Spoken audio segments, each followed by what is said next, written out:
Murdoch. I'm coming to get you.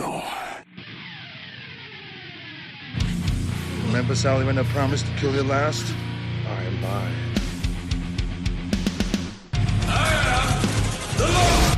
Get off my plane. I have come here to chew bubblegum and kick ass. And I'm all out of bubblegum. John, I'm not gonna shoot you between the eyes. Shoot you between the balls. The disease. And I'm the cure. I'm gonna take you to the bank, Senator Trent. There can be only one. Dead or alive, you are coming with me. Yippee-ki-yay. I'm going to kill them all, sir. Welcome to Give Me Back My Horror Movies, and this week's episode is all my fault. I'm so sorry. Well, it's action, so you've already screwed that up. Yeah, that's all right. Nope, it's my birthday pick, so I'm allowed to, host the action side now. I know, but you said horror. It's true. Did I? No. Yes, sir, you did. Oh, No. it did. And it stays. I will say what we watched was horrific. Maybe a little bit. This might be someone's nightmare. This recording Yeah. week has been Charlie's nightmare. I can tell See? you that one right now. Adulting can be a nightmare. Oh, my Calling your God. friend 3 years ago saying we should start a podcast, not knowing what will happen 3 years later, can be a nightmare. You're not wrong about that part at all. But I wouldn't change it for a thing. It's the Action Podcast, ladies and gentlemen, and it is Nate's and Pete's birthday month. Oh, do not loop me in to anything that has anything to do with these movies that were chosen today. But I there's am- two movies. I thought you No, both picked no, Yeah, I thought it was no, a no, no, no, no, no, no, collaboration. no, no, absolutely not. Okay, I don't know what the this- problem is. I get in thought enough us- trouble for the movies I pick than being grouped into this bullshit. You're not wrong. You're not wrong. And I have no idea why.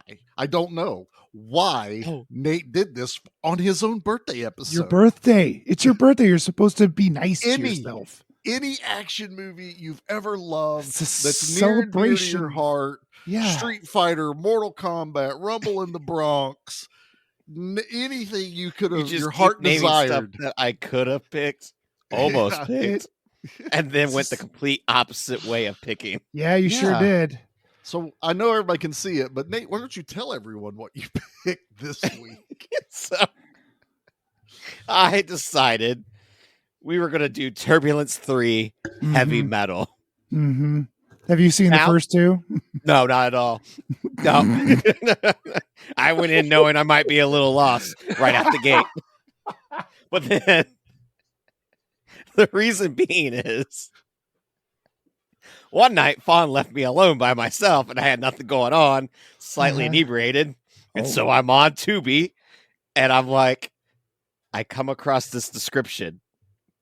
Slade Craven, rock superstar and reigning king of death metal, has planned a concert unlike anything the world has ever seen. He'll be Unlike. performing for a cargo load of lucky fans, ... And I went, well, what is he doing with these fans? What's going on? And I clicked on it and I got like 6 minutes into it. I saw the guy that looks like Ray Romano that we always think is Ray Romano that's not. Yeah. Everyone's looking at monitors in different areas, and it's got the most New York NYPD Blue, whatever those cop show Law and Order, like bop bop, doo, doo, doo, doo, bop bop, boop, boop, boop, boop, bop bop, like score. Yeah. And I paused it and went, I have found my birthday selection. Oh my god. Because I was like, there's no way in hell I'm going in on this one alone because those first 6 minutes were so gloriously bad. And to be fair, when he first told us this, it tracked. I was like, okay, it's heavy metal. It says black metal. in Exactly. It's the got tra- death I was metal like- in it. I was like, fine. Okay. Your birthday. Do whatever you want. Oh. Then this knucklehead doubles down. Oh, you doubled down, you son of a bitch. Well, all right. Before I watched No. the movie, Mm. then I got scared that what if Turbulence 3 has no action?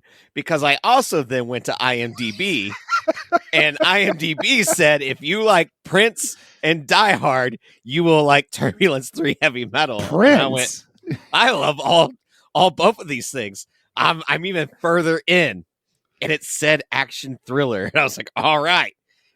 Also, if in those first 6 minutes, Rucker Hauer showed up. So, in my defense, I thought I had an absolute banger of an action movie. Yeah. But I got scared. So I was like, well, because just like with my horror episode, I want my birthday pick to be something that I've never seen, but I've wanted to see. I wanted someone to get this for my birthday for me. So I did that. I bought it myself because I'm an adult. That's what we do for all of our birthdays this time. And I picked Delta Force 3. Yeah, you sure did. Because I have been trying to get this to be our anniversary episode. And last you 2 two years. knuckleheads have been like, no, you can't do it. We did Missing in Action. That was a misstep.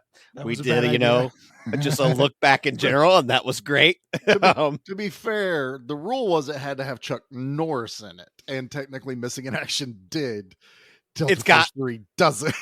Yes, and Delta Force 3 has Mike Norris. Right. Because Chuck refused to do it because they almost dropped him out of a helicopter in the last movie. Which is fair. I would quit my job too. But Chuck's a tough guy, but I would imagine almost getting dropped out of a helicopter. You're going to have grudges. Yeah, a little PTSD there. Oh my God, dude. So I was like, well, I know Delta Force 3 will definitely be an action movie. So I'll pick that one as well.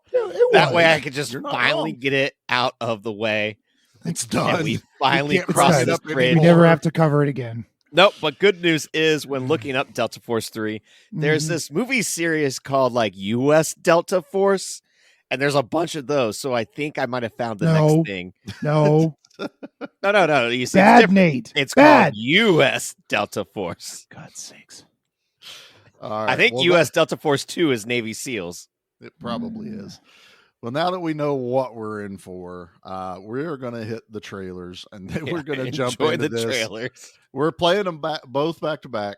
We're going to talk about both movies. Then we're going to go right into our ratings and then cut this episode and short. Then Pete wants to go home already. He's already home. No, I want to go home.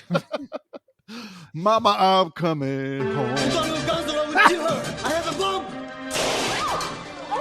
Terrorism.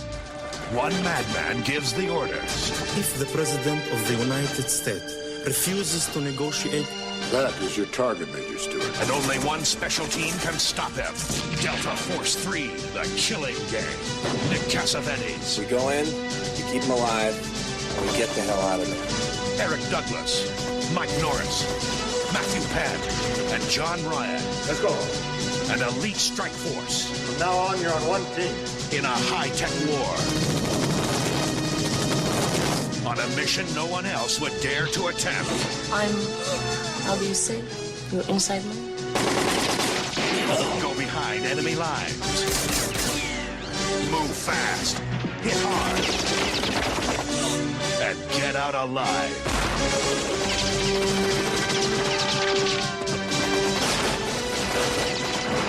Now, a search for a madman becomes the fight of their lives.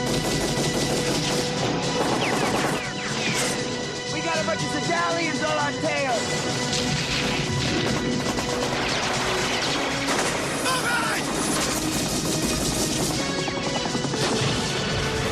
Nick Cassavetes, Eric Douglas, Mike Norris, Matthew Penn, John Ryan. Delta Force 3, the killing game. The stage is set. Right now, I'm boarding Z-Web TV's specially designed, absolutely radical 747 flying music station. It's like no airplane you've ever seen. Why don't you log on to the site and see if we can't get a train? Craven's on. Yes! You got a bite? Let's take this hacker down. We'll have field ops handle it tomorrow. It's not our job. So what do you think of this guy's music? It makes me think of Nam.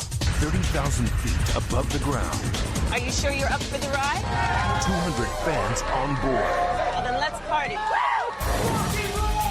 10 million watching online. The self-proclaimed Dark Angel Blaze Craven!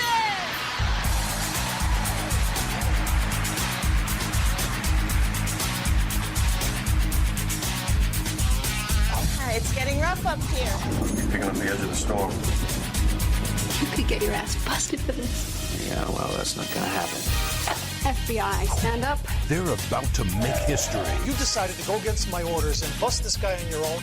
We got some serious business to attend to here.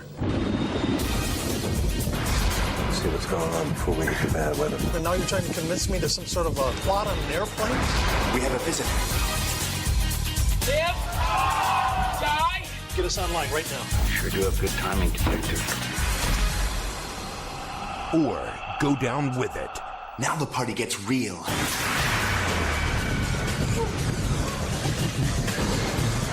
Under no circumstances are you to allow him to try this. And what if the plane crashes? Why do you think he's doing this? We're all in this together. He could overpower the satanic hijackers. The party is about to end. The hacker has a direct feed into the broadcast. Grab the throttle control on your right and pull it back now! This plane's gonna crash within minutes. Terror that will rock your world. Yeah!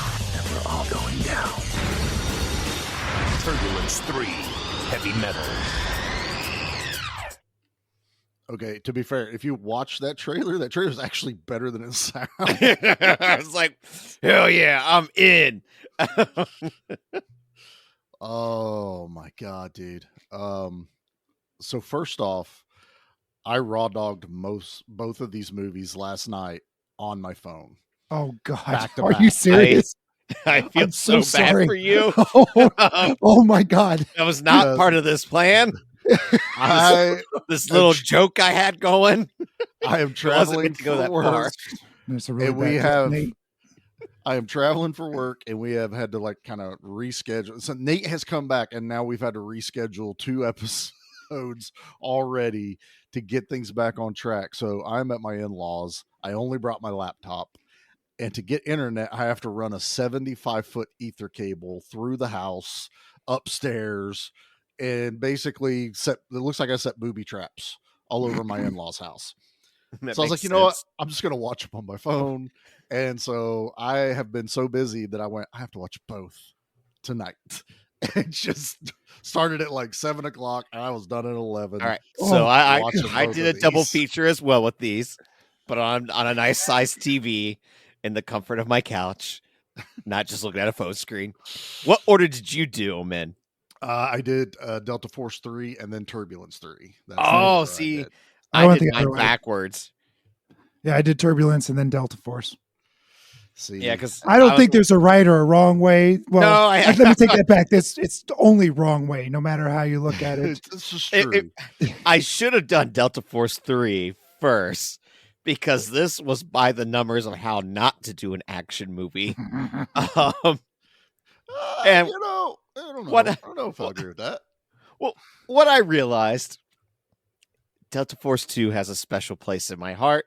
When I think of that movie, I think of Charlie. And in my head, because, you know, we have no history with either one of these movies, No. it's kind of like when you're a kid and you see that back of that X-Men comic and it says coming soon, RoboCop 3. And you can't wait to go to your older brother and show him, oh my God, did you know they're making a RoboCop 3? And, you know, my older brother in this case being Charlie. And so I'm so excited to show him Delta Force 3 because I'm like, we had all these great memories of Delta Force 2 that I want to bring to him the back of the comic book that says coming soon, Delta Force 3. And it says Norris on the back of it. And it says Douglas. And it says Penn. And we're like, hell yeah. And then we watched Delta Force 3 and went, what the fuck was that? Where was Norris, Penn, and Douglas? Where were they? We bugged Mom. Can we go to the movie store? Can we go to the movie store? Can we go to the movie store? And we waited and waited for Delta Force 3. All 2 copies of it on the bottom shelf of the new releases. We finally got to grab that brown case and rent it. Yep. And it turns out Delta Force 3 is when you're like, Mom, can we go get more G.I. Joes? I broke all my G.I. Joes. And she says, no, you have G.I. Joes at home.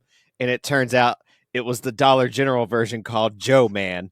Joe Man. The Joe Man versions. Yeah. The Big Joe. Action dude. Action Man. Yeah. Joe. It's so weird to see, Mike Norris. I don't know. I think they gave him a whole bag of cocaine because every time he's on and screen, a sleeveless shirt, all I could hear in my brain was parkour. That's all I heard as he's running through this movie, and it's just, look how much action I can do, Mom. And that's what he is doing this entire He's looking movie. to the left like his dad there. And yeah. Dad's still not there on set. Well, I was curious, like he does everything all by himself. Did they not want him around? Like, you're a dodgy individual. Go. I think it's the other way around. I think he didn't want anyone around him. When he's on screen, because he goes off all the time, all by himself. Like, he's on side quest the entire I'm a movie. loner. Yeah, he is on a side. You're right. It's like the team, and then Mike. And Mike's jumping over fences and climbing up ladders and shooting guns with his shoulders. Oh yeah, he is totally throwing himself into it. But he's like throwing bullets out of his gun. He's not shooting a gun. He's throwing bullets out of the gun. It doesn't even matter because the entire time Eric Douglas is trying to prove to Martin Sheen that, or whoever his dad is, right? Kirk Douglas. Kirk Douglas. He's trying to prove to him, like, Father, I could act too. Not only can Michael be actor, I too can give a great performance. Daddy, I felt so bad. Daddy Douglas, please pay attention to me. Daddy Douglas, please. Father, can you hear me? Daddy wasn't there to take me to the fair.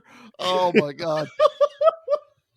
It felt like Temu versions of them, and I swear to God, I thought the Penn was related to Sean Penn, and it is nowhere on there that he's related to him. It's not, because No. I didn't even realize there was a Sean Penn, or I guess not a Sean Penn brother in this movie till the very end, where it showed his name, and I went, "Oh, okay, that must be Chris Penn and Sean Penn's like the third one." Thought it too, but it is nowhere on there. So I guess maybe third cousins or something like that. Then they keep John Ryan apparently is someone, but I don't know who. John Ryan, the Russian, the bald guy, he's like a character actor in a lot of like 90s and 80s. I knew him from a couple of bit parts on some television shows I watched. The main one it's called Roar with Heath Ledger. It was kind of like this knockoff Beastmaster, knockoff Hercules, like teenage version of Sword and Sorcery. And it lasted 13 episodes. That's all you need to know. Really? But John Ryan was in that. I'm amazed it lasted that long. Yeah. But I did, because I kept going, God, I recognize this guy. I know this guy.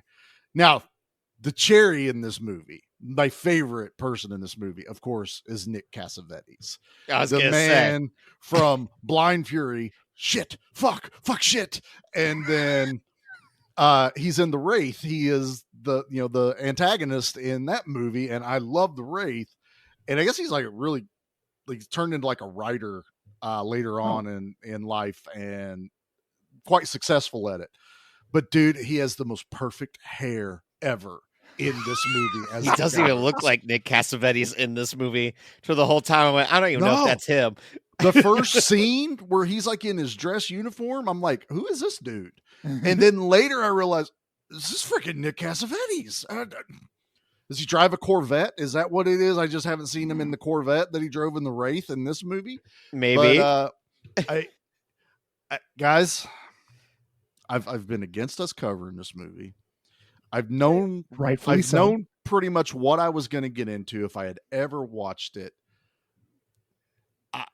I low-key kind of enjoyed this movie, guys. Oh my God. Are you fucking kidding me? Look, the story is stupid. Okay. It's so paper thin. Beyond stupid. But this is the most canon of canon. This is true. Threequels I have ever. It's called, when Nate goes how not to do an action movie, I don't agree. I think it's everything they've ever seen in an action movie thrown into one movie. But it doesn't matter. The most boring way possible. Where I was not bored in this movie. I was never bored. To me, it's vice versa. Turbulence 3, I had a blast with. An absolute what's wrong with you two? Just go on. Fun time where I was like, this is a good bad movie. This is how you make a bad movie entertaining, is you fucking go for it and you do everything that you possibly can. And then I watched Delta Force 3 and went, oh, I did this wrong. I should have watched them the other way. Because I'm ready for the good times. I'm ready for them to keep going, and they are at a snail pace crawl. But when that Canon logo popped up, the biggest smile on my face came on. I was so happy. I didn't even look to see if it was actually Canon. I should have known. But I also thought this came out way later than just 91. This really was written, or not. I won't say written. I think they did change it a little bit, but originally it was supposed to be Chuck. Chuck was supposed to go on and do a third Delta Force movie. Cool. It makes sense. But I sat down and I got ready to watch this. And once I kind of settled in, because I went in with no expectations. Like I technically I expected to hate it. And I just kept getting into it, and I got sucked into the story. I got sucked into the characters. The Russians are our friends in this movie, and I'm just like, whoa, how the turntable turns. Yes, they have. Just kept getting into it. There's a nuclear bomb subplot in this movie, and watching these guys build a nuclear bomb in an apartment. I was just... I kept wanting to know what happened next. There was not enough helicopters in this movie. That was the one canon thing. But there was 2 helicopters towards like the 2/3. Because you get to the point where they capture the dude that they're after, Hassan or whatever his name is. And I'm like, they all throw him on one helicopter and it takes off, but Nick and Mike and everyone's still left. I'm like, they just leaving these dudes, and all of a sudden a second helicopter, which I still think's the first helicopter, but they just shot it to where it looks like another helicopter. They flipped the negative. But I was like, okay, well, 2 helicopters. I get to see the C-130 with the extra boost thrusters at the beginning of this movie that I absolutely adore seeing. I had a ball. I'm sorry. And we'll get to the ending of this movie, but I was cheering at the end of Delta Force 3. There was moments where I was cheery because I went, Pete's gonna love this because of how many dummy falls there were. Well, yeah, okay. There were dummy falls, and I swear to God, the Jeeps, they just put mannequins in some of those Jeeps. Yep. Because they're so like straight shoulder and head bobbing. Then they wreck. I was like, they just threw Jeeps in neutral and said, go for it. Yeah. And they put the brick on the gas pedal. Yes, exactly. I knew Pete hated this movie, and it's like there was no way Pete was going to come out and go, guys, guess what? Delta Force 3. Yeah, he comes on. He's got a Delta Force 3 hat, Delta Force 3 shirt. He's got a little flag. He's got the foam finger. The posters behind him. Says love Mike Norris at the bottom. First, he's like, I hated you, Nate, for picking this, but I now have changed my entire adulthood life based on this movie. Jesus. No. I was bored out of my skull for both of these movies. I don't know how. I usually watch a movie twice for this show, and I refuse to. And since it was over a week ago, it's like a week and a half ago I watched this because we were supposed to. Yeah, do you last watched week. them way. I was going to say you watched them way early, but we did push it a week before we recorded. Yeah, That's so I apologize. I should have done what ready. I don't remember anything out of these movies. I should have done what Steven suggested and go and listen to a different podcast that covered these movies and then just I don't know if anyone else has ever covered these movies. I haven't looked, but I would almost venture out to say we are the first to ever do a double feature of these two movies. Yes, that is completely true. No one else has stand by that. In that we are unique. Yes. Yes. Oh my God. with me in Turbulence 3, I'm watching the movie, and then I'm like, why is it called Turbulence 3? Like, why is this connected to the other two? Still don't know. And then it turns out it's a Die Hard plot. And I told you, Pete, totally. You have to rewatch the movie, but no one, like, as you know, you're watching it going, this is a Die Hard ripoff. No. But they didn't know who was supposed to be Die Hard. Exactly. And they didn't know who was supposed to be Hans Gruber.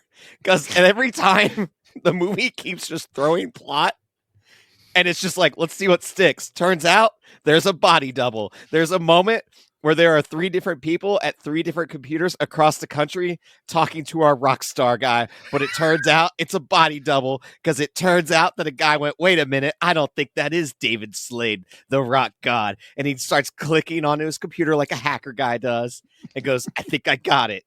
And then we reapproach that plot line later.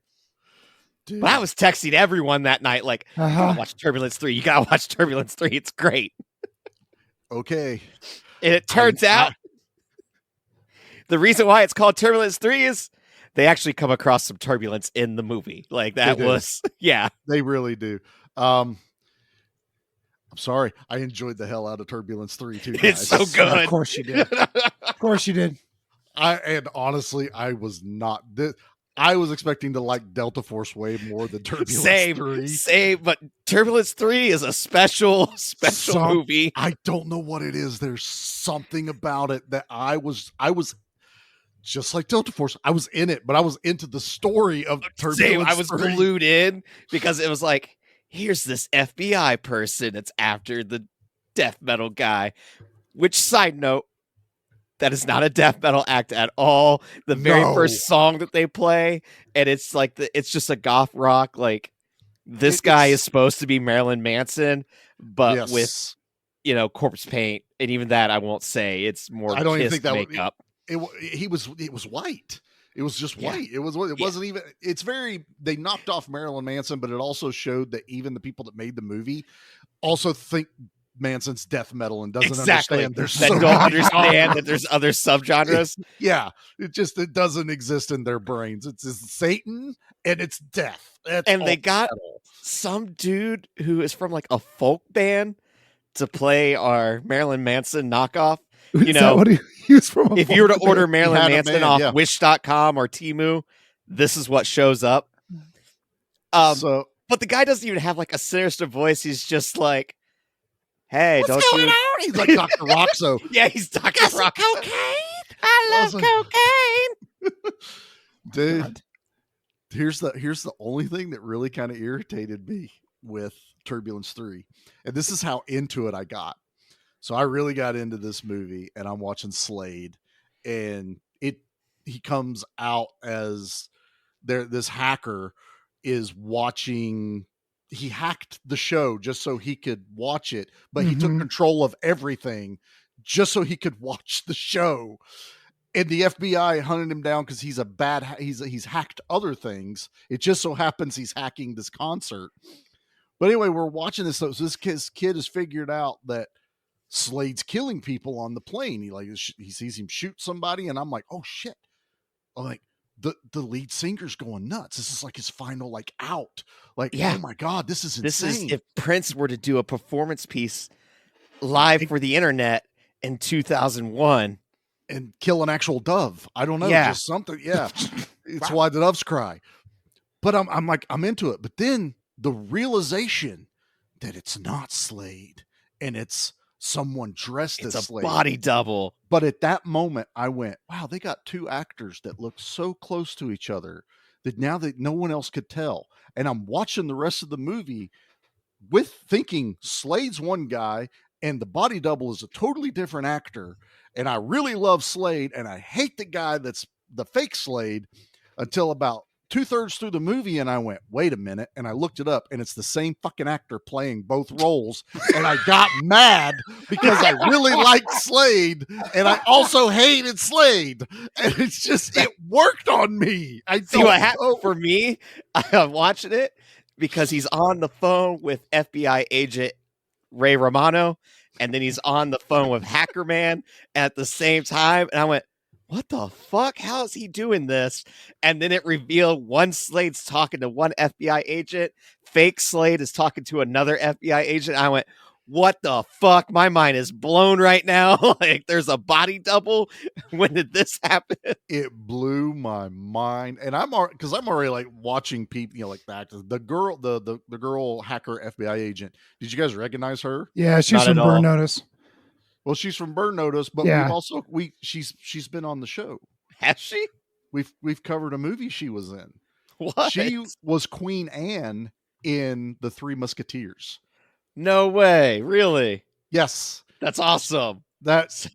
Yes, Pete, I looked it up. It is her. Wow. Disney money to Turbulence 3 money. Disney money to Turbulence 3. But did you recognize the dude hacker?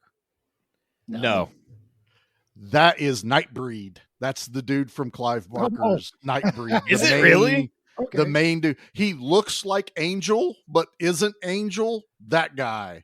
Yeah, Angel, the leather TV jacket. show. Yeah. Whatever Right, it David is. Boreanaz. Damn. David Boreanaz. I couldn't think of his name. But yeah, it's the dude that is the lead in Nightbreed.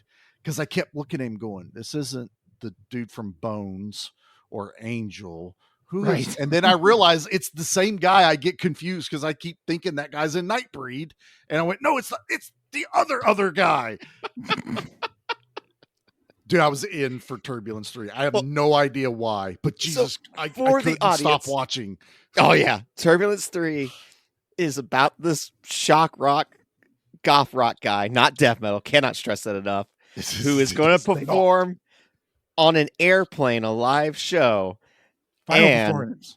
His final performance, he is this mega superstar, and he's going to stream it live. And now you have everyone at home is watching this performance when he starts to kill people, but he shocks people by pretending that he's put someone in an electric chair, but it's a plant from the audience member. That guy's pretending that he's getting electrocuted to death, but then it turns real. He acts like he shoots one of the pilots, and he's like, aha, it was blanks. Did you feel what it was like to be close to death, or whatever it was he said? Like, he's really. And then the next bullet in the selling chamber was a real one, Yeah. and then shoots the pilot, and then everyone finds out. Doesn't he shoot him with a paintball gun? Isn't that what it was? Or was it a blank? I thought it was a paintball gun. I think it was blanks. Paintball gun was in Delta Force 3, Pete. This is Oh. what Yes. he's going to Yep. into chaos. He is going to blend.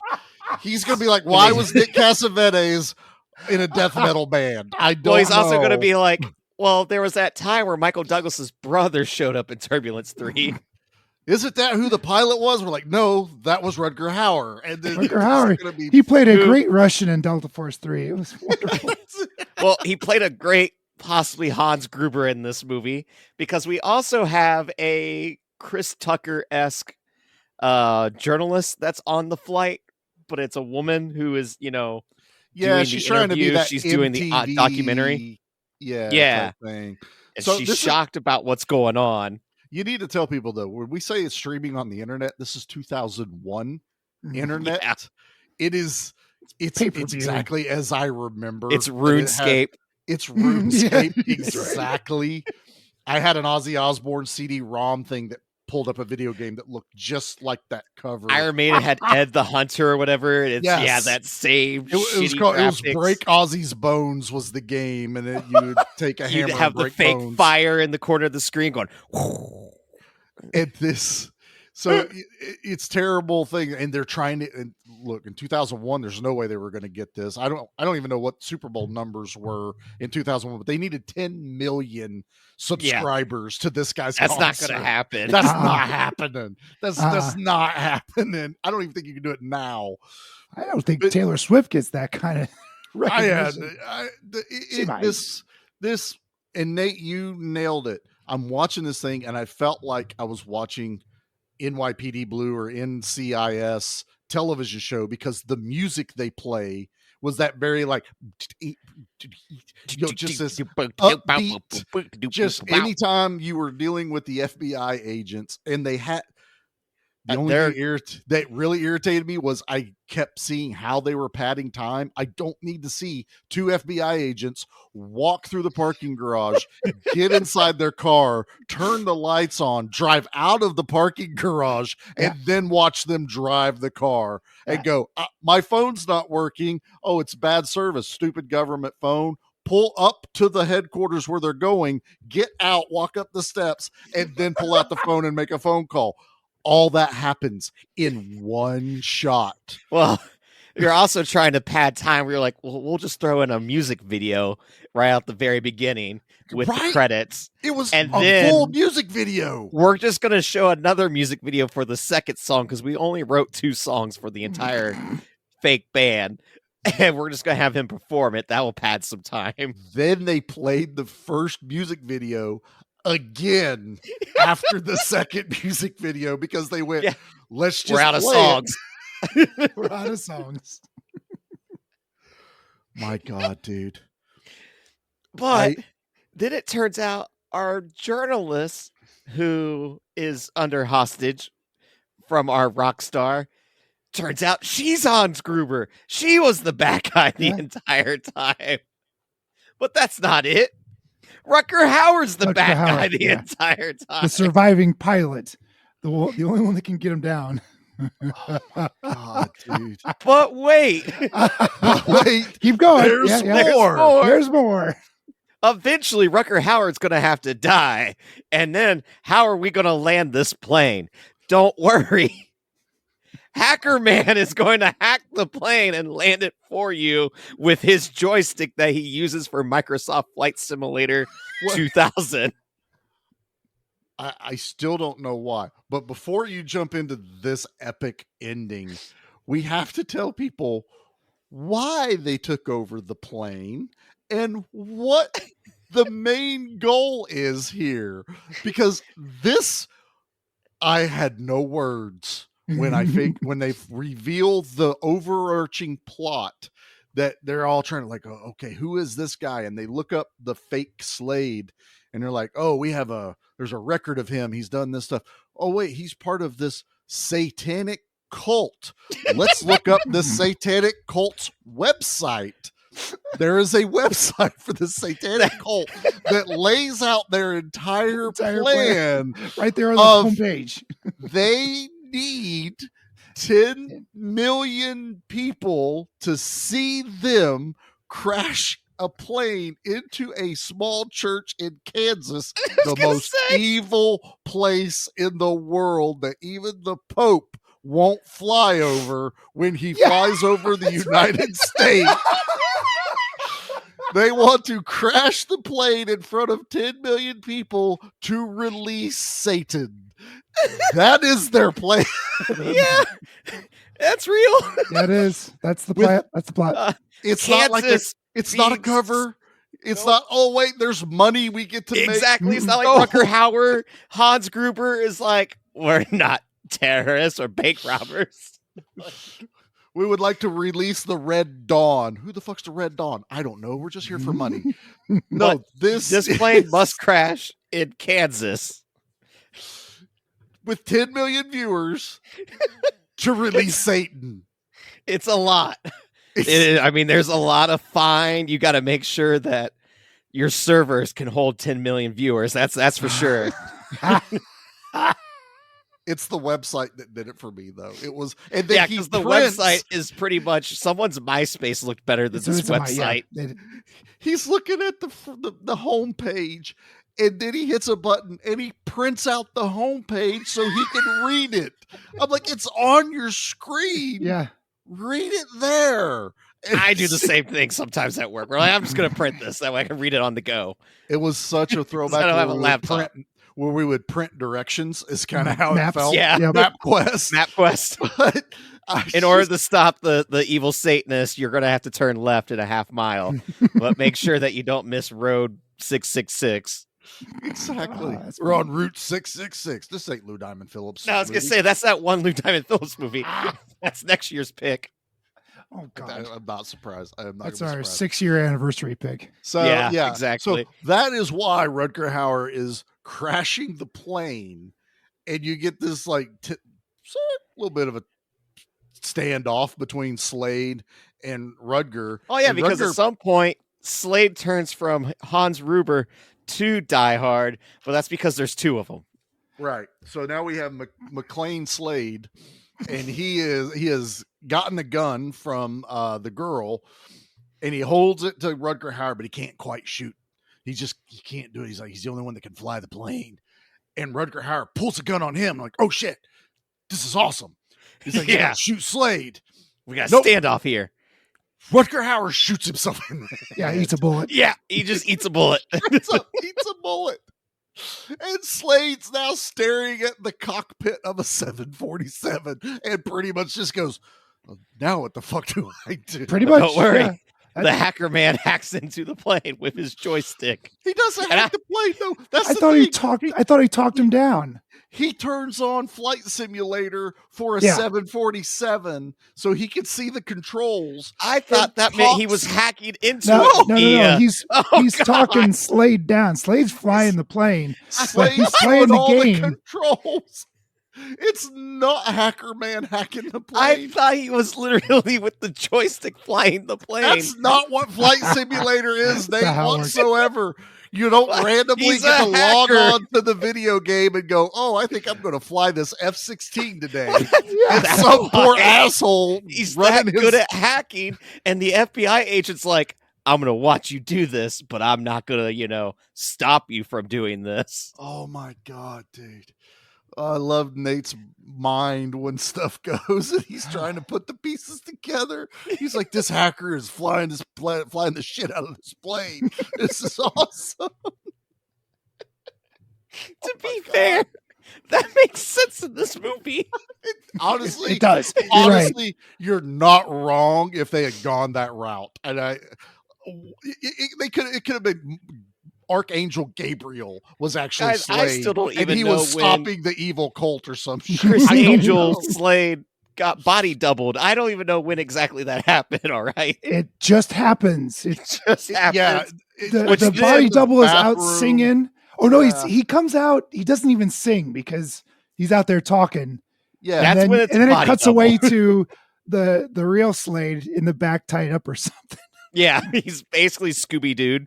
Yeah, he's totally Scooby Dude. He has the rope from his feet all the way up to his neck, and he just can't move. And it's also like, why? I think they even ask, like, why didn't they kill him? And they never answer why they just didn't kill him. They shot the other dude in the back of the head, and it's like, he's not important to the plot. You're already Slade.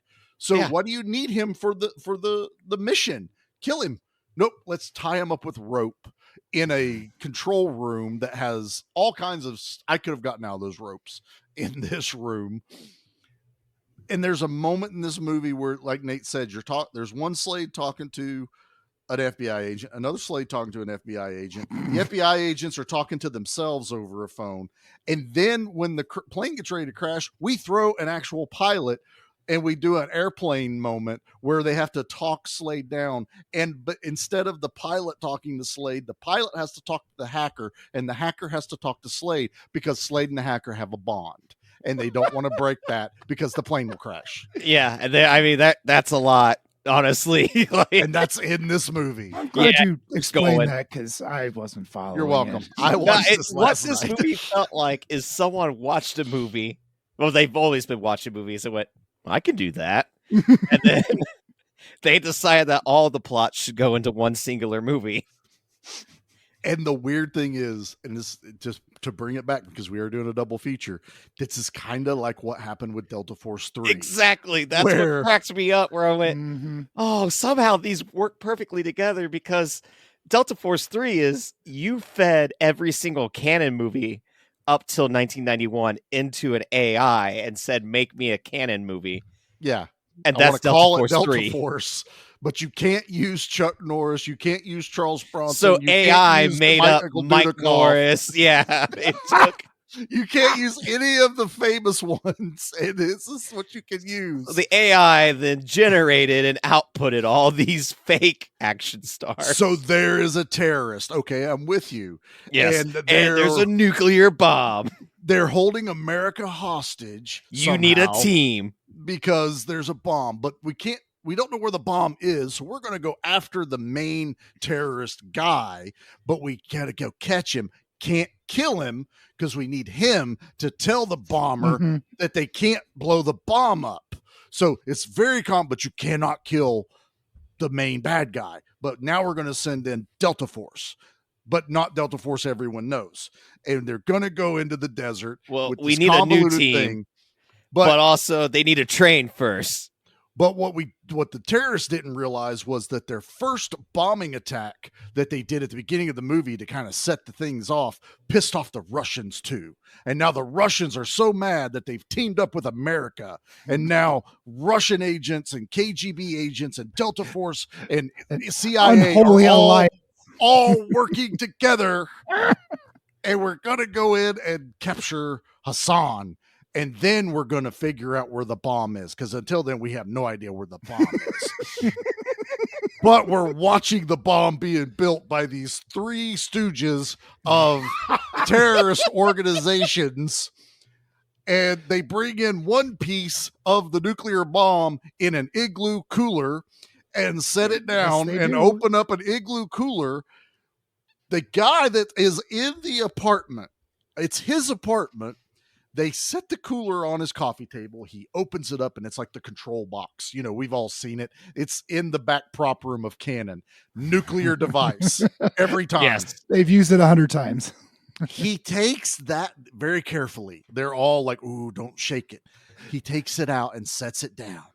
He then walks in his apartment. Notice how I'm saying his apartment, pulls a trunk in his apartment, been there the whole time, opens it, places the new device into a slot made for that box, opens a box next to it that has been in the crate in his apartment this entire time, opens it, and then looks surprised at the other guys going, oh, where's the nuclear part? And the other two go, we're working on it. Dude didn't know the crucial part of the nuclear bomb wasn't in his apartment. Yet the box was in his apartment the whole time. Yes. I can't stress this enough. And their plan is to set off a nuclear device in front of the world by hijacking a news talk on show live like television. CNN, on live television. You're welcome, Joker, that you got that plot point from Delta Force 3. But what the Joker didn't get was, in order to just, they're not just going to storm in and take over the news station, you know, because security, how would they ever get past it with machine guns and a nuclear bomb? No, they have devised the most insane plan I think I've ever seen in a canon this is not insane. movie. Well, go. This is insane. I have a counter argument, sir. Okay. So we have seen there's always a newsroom director that controls, like, okay, camera 1, camera 2, lights on. It's this woman, and that's her job. She loves her job. She lives in this apartment. They stage a mugging / attack. And the two stooges, the dum-dums, run up, grab her, throw her to the ground. And look, this one scene, I yelled, oh shit. They take a lead pipe to her knee like 3 or 4 times. Mm-hmm. They break her leg. It's brutal. It is, to the point I don't realize it's actually the terrorists doing this. I was like, oh shit, she's just getting mugged. Then the third stooge runs out to save her and fights the other two guys till they run away scared. Yeah. They did all this to literally, the goal was to break her leg. Get her in a wheelchair. She would be in a wheelchair. Yeah. Okay. You with me so far? Yep. So does that box fit that wheelchair? Guess what, Pete? They build a wheelchair that has a nuclear bomb in the bottom of it.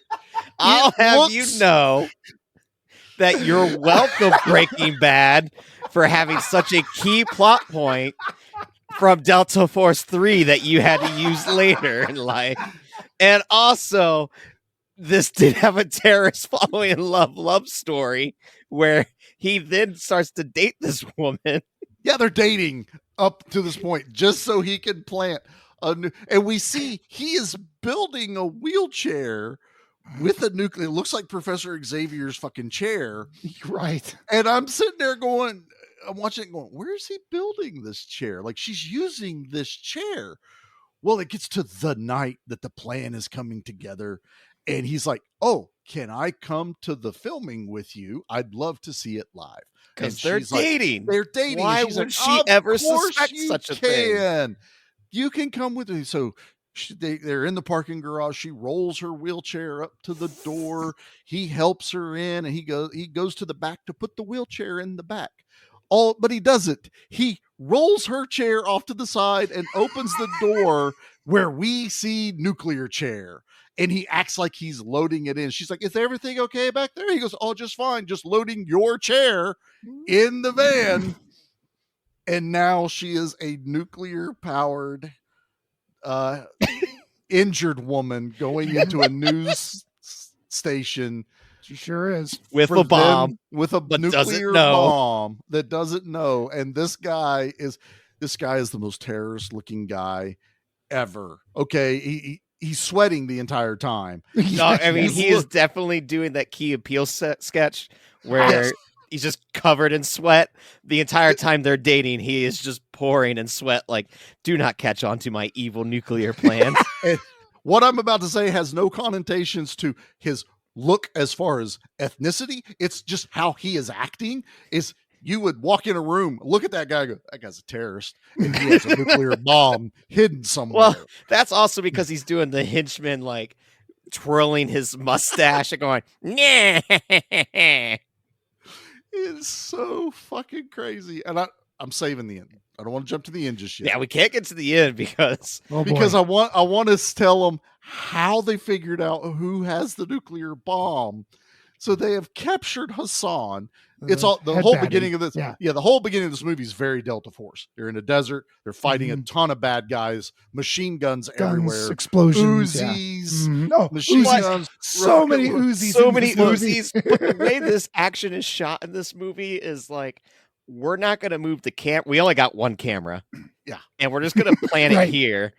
Everyone just kind of walk in front of the camera. Run across the camera lens.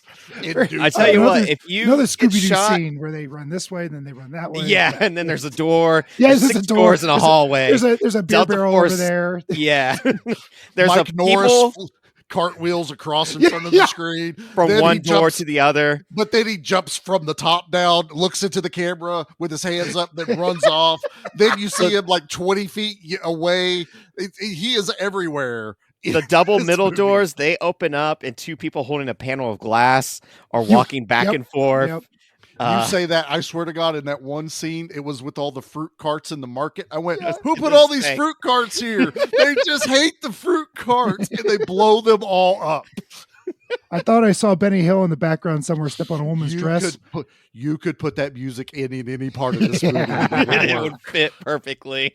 The attack on the newswoman, Benny Hill music. The attack inside the cave, Benny Hill music. There's a cliff attack where there's just guys up above getting shot and falling down, and you just have these mannequins falling.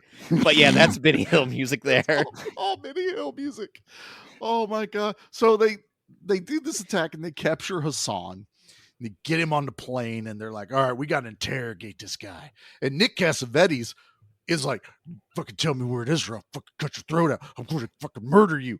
And the Russian has to talk him down. The badass Russian dude is good cop in this scenario. And then he gets pissed off. And then the KGB woman's like, we have an idea. We have a plan. They have put together a polygraph to determine if he's telling the truth, but not just based on what he says. They go, here's what we have.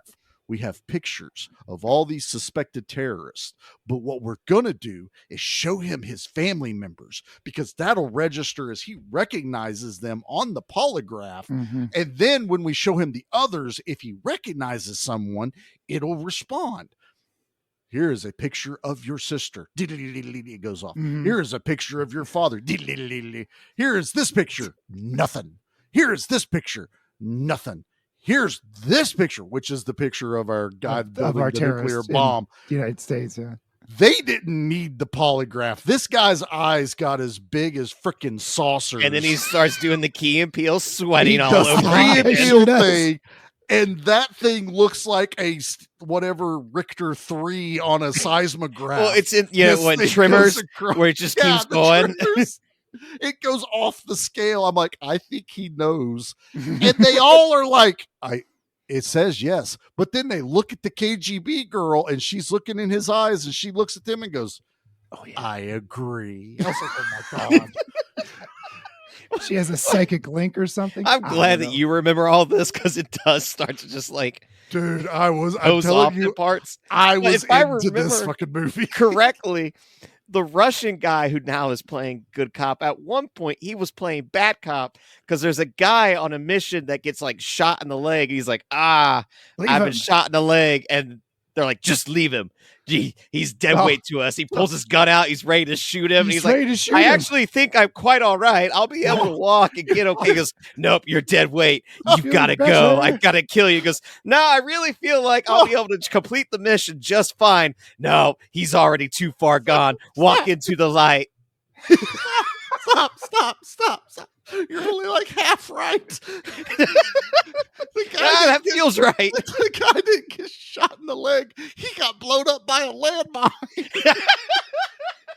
the whole lower half of his body is bleeding out. Yeah, he's like, I'll get better. He's not saying anything. And the Russian dude is trying to kill him because he's like, it's the way to do it. But instead of killing him on the mission, they put this poor asshole on a stretcher and IV and carry him with them to the mission. To the front. Yeah. To the mission. Get about a third of the way in and he dies. And then they bury him in the desert. I can't. Nate thinking it was someone got shot in the leg. Oh well, we gotta kill him. I can't breathe. I know. Charlie is beat red at the moment. He is. You should see it. This is. Oh, you can't see it. I knew where he was going until he said shot in the leg, and I lost it. Because it's also my favorite thing that happens with Kirk Douglas's bastard son is. And I'm sorry, I know. Daddy Douglas. Daddy doesn't care. They find landmines that weren't supposed to be there during intelligence. They must have buried them last night. Okay, fine, I can buy all that. So they start doing the knife trick, and they're like, "Okay, we found one or two." They get the poor guy that got blown up and they pull him back to the beach. And Douglas goes, "Cool, I get to bust out my new favorite toy." And he flips a knapsack over and there's a rocket launcher in it. And he goes, "Check out my snake." And he goes, "It'll take out 20 yards of," and I know what it's a legit weapon. This is a real thing, but it's how he's so excited of what he has and gets to use. And it launches this like short range little, it's almost more like a rocket than an explosive. And it drags a bunch of smaller like grenades and mines on, like on a rope. You like shoot a chain out. And it they explode and they set off. And it's a very legit thing. And there are bigger versions of it that are launched by tanks. And I think smart. One of them's called something Bolo, very, very much like a Bolo, but it launches a string out and then it blows it up and you have a path to drive over. And they did this, but it's just how he was so like a kid in a candy store going, "Oh, I can't wait." And he flips this knapsack open and the thing's already sticking out the knapsack. And he's like, and there's a Russian version of Douglas too. They're both demolitionists and they're so happy to be working together, showing off all their cool toys. They're going to open up a fireworks store when they get back to the United States. You got your whisker do's, your whisker don'ts. instead of Secret Agent Bao from Rambo 2, who wants to go to America with Rambo at the end, this Russian's like, this is my last mission. I'm not going back to Russia. Can I open the fireworks station with you two and be partners? And he's like, yeah, 60-40, because we only just met. And as the movie goes, they keep saving each other and they go, okay, 55-45.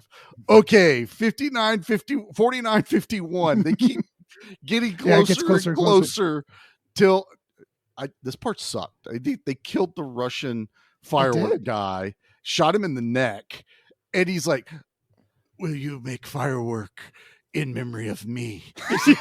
Yes, I will. Which is exactly how all Demolition best friends go. The Russian guy he looks at it, he goes, 50-50, and Douglas goes, 50-50. But then Douglas goes on a suicide mission. Yeah, well, he does. He totally goes wackadoo. With his Uzi, correct? With his Uzi, right? He has a Uzi, and he's carrying a bag, which is a debt charge bag. And he takes out 3 or 4, and he's running. He's yelling, you sons of bitches. He's just like, this is for Daddy Douglas. And he win his approval. He slams that knapsack down inside of a Jeep, and like 4 people explode, including him. Just boom. It's his mannequin, like somehow. Oh yeah. Because then it turns into a dummy. Yeah, oh yeah. And that dummy's back breaks forward.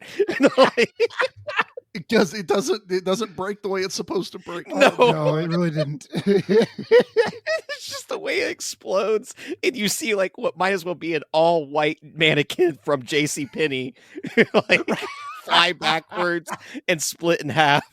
Oh my god, dude, my chest hurts this episode. We need a commercial break. Okay. You want a war? Well, you got it right after this. In a world filled with bad movies, 2 men risk it all to bring you a podcast that covers the very worst of cinema.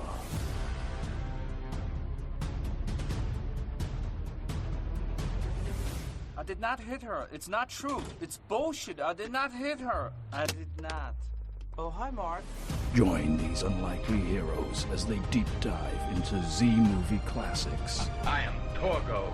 I take care of the place while the master is away. Cheesy action films. I will send you to hell.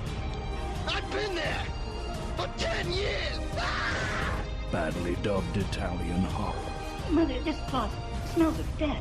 Right through to modern cinematic catastrophes. Oh, no, not the beast! Not the beast! Ah! Dominic Lawton. Oh my God! Can be wild. We have such sights to show you. Awe. The Bad Movie Cult. Available every 2 weeks wherever you get your podcasts. I didn't come here to talk. Lucky for you, they did. I'm pretty sure Ken would probably have never covered Delta Force 3. But if they did, We they should challenge them to to cover these together. Yeah, but also the Pope in 1996 when he visited Colorado, I really cannot stress that he did not want to go to Kansas. Yeah, he didn't, man. He didn't. Oh my God. I don't think he had to fly over Kansas to get to Colorado. Devil worshipping cults, nuclear bomb attacks In a wheelchair. God. In a wheelchair. This honestly, this is the best birthday party I could have ever asked for. I have no words. And we're also coming off an incredible high, and this is something we're going to be doing later, but we all 3 got together because I am in Ohio. Yes. And we watched possibly the greatest horror movie we have Holy ever shit, you're not wrong, seen. man. I need to watch this again today. Yeah, well, we need to give Joshy and Becky from the Evil Deaths some props because they mailed us, all of us, a copy of Puppet Master, The Littlest Jackie Right. and Betty. Joshy. I always get Joshy's name right. I said Jackie. And they knew that our tradition is every time we get together, we watch a Puppet Master movie together. And we're like, well, we gotta wait. And they're like, no, it's a reboot. Watch The Littlest Reich. It's a reboot. It won't interrupt, our sacred bond that we have. Right. And we were not prepared for how glorious The Little Reich is. Such a good trashy bloodbath of a movie. They've been praising this movie for so long, and they didn't praise it enough. Agreed. Yeah. I mean, we've been trying. We've made efforts to get together, and we just hasn't happened. It was getting to the point we were talking about just all three of us hitting play at the same time and be like in the chat. Thank God something. we got to it. We've had our copy since December, I think. Yeah, I thought we've had it for a while, most of the year. I felt kind of bad, but we just couldn't get together, and it was, oh my God, it was worth it. It was worth the wait. wait. So glad we waited. This is so good. We won't dig into that because we're going to be doing something special with those guys in the future. But we definitely recommend, if you have been sleeping on this movie, do not wake up and watch it. Just wherever it's playing, go buy it. And then want this movie. You're gonna want to watch Turbulence 3 and Delta Force 3 because it's just you're not. It's such a really just good listen to this episode. a trilogy of trashy night. I don't know what you're talking about, sir. Well, Delta Force 3's definitely got its problems where I enjoyed it. There's I so had much a ball. exposition just spewing out of people's mouths. You have the Avengers moment where Nick Cassavetes and the Russian guy are recruiting everyone, just like, we're building a team, and they all have to go on a paintball mission. That was cool. But you say Avengers moment, there was one moment where I went, come on. And it's after they captured Hassan and they're running out of the bunker.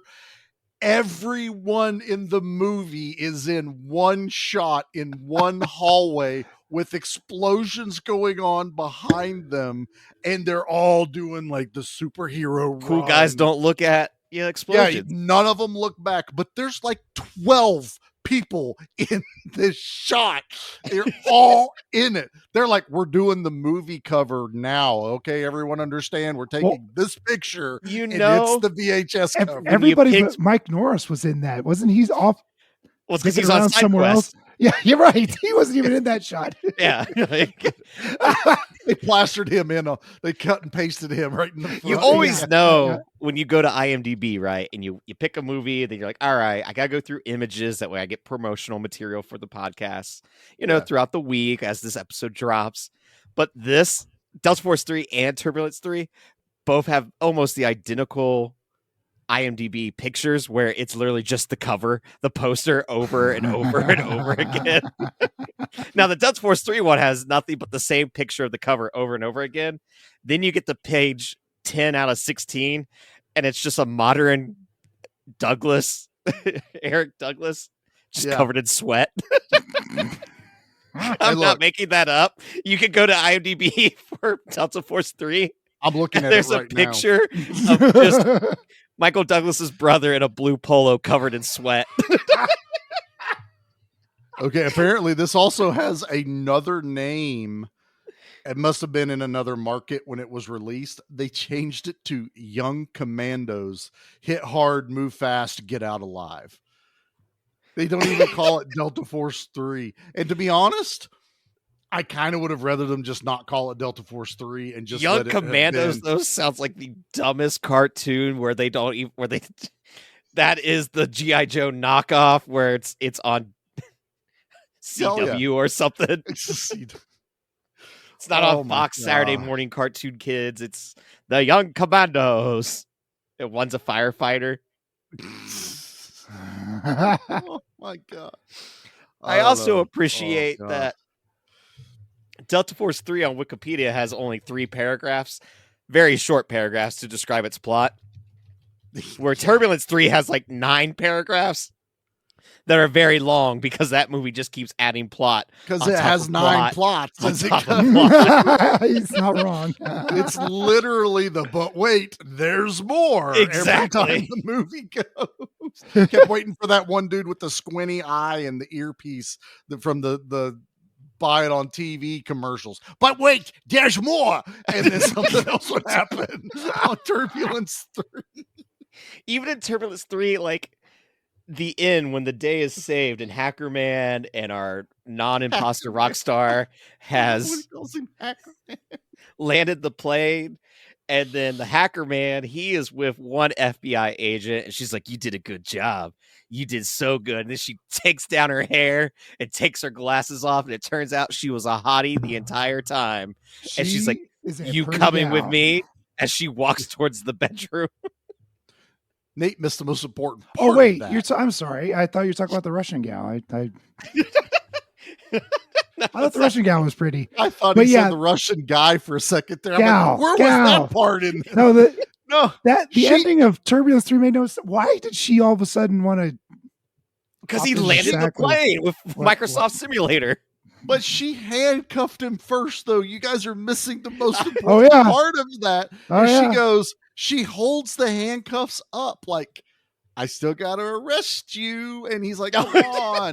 I just landed the plane. I just saved a ton of lives. I'm the hero. I saved the world from and she's Satan. Like, gotta take you in. Gotta take you in. And she handcuffs him, gets up, walks away, and then starts seductively taking her clothes off. And he's just like, oh shit, yeah, and takes off running with his hands behind his Which back. has inspired every 14-year-old boy that knew how to operate a computer going, there's a future here.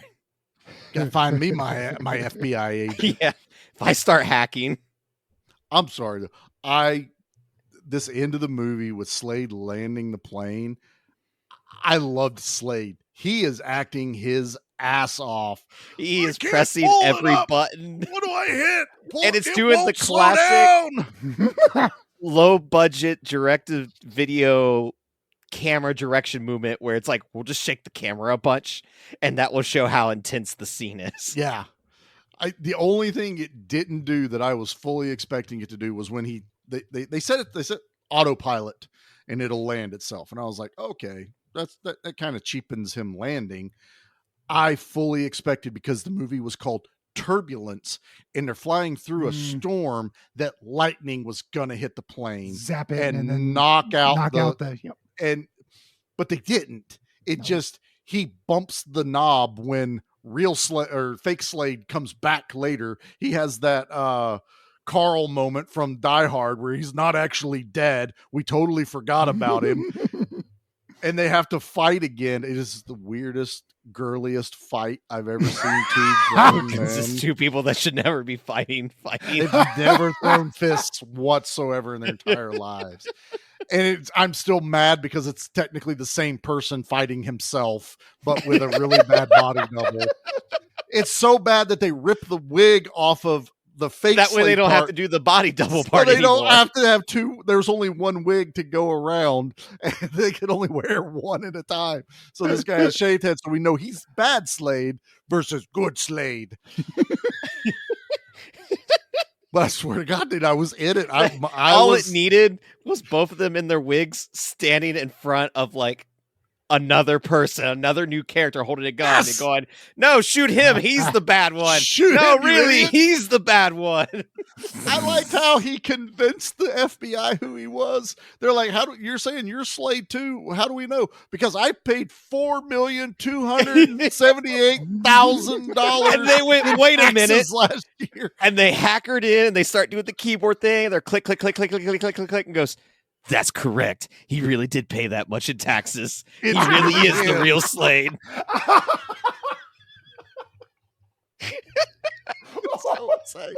It's so insane. They fact checked him. They did. They did Snopes on him. They're like, yep, only he would know how much he paid in taxes. But I'm also just laughing at the guy that's the pilot that is trying to help him land, and Hacker Man has Slade in microphone and pilot in his ear on a phone, relaying messages. On. I was like, just connect the call. Just connect the call. Three-way the call. It'll make it so much easier. You could still be there, so the bond's not broken, but let the pilot tell him what he needs to do. But once and the pilot is just like, they're doing fine. The radio traffic controller guy is like, they're going to crash. He's like, nah, they got this. Yeah, my break's in 15, so they land before that. We're good. And then this just further proves that this is a movie made by people that don't understand. No one in metal is going to make that much money to have to pay $4 million in taxes. No. I don't even know if Lars has paid that much, and he's a Metallica. Well, especially your Marilyn Manson ripoff. He is definitely not paying that much in taxes. I'm proud of him for paying his taxes. Good for you. Well, I honestly think where he thinks his money's going to taxes is probably a really bad agent. And he's probably going to get Nicolas Cage in 10 years. I was going to say that or Wesley Sniped.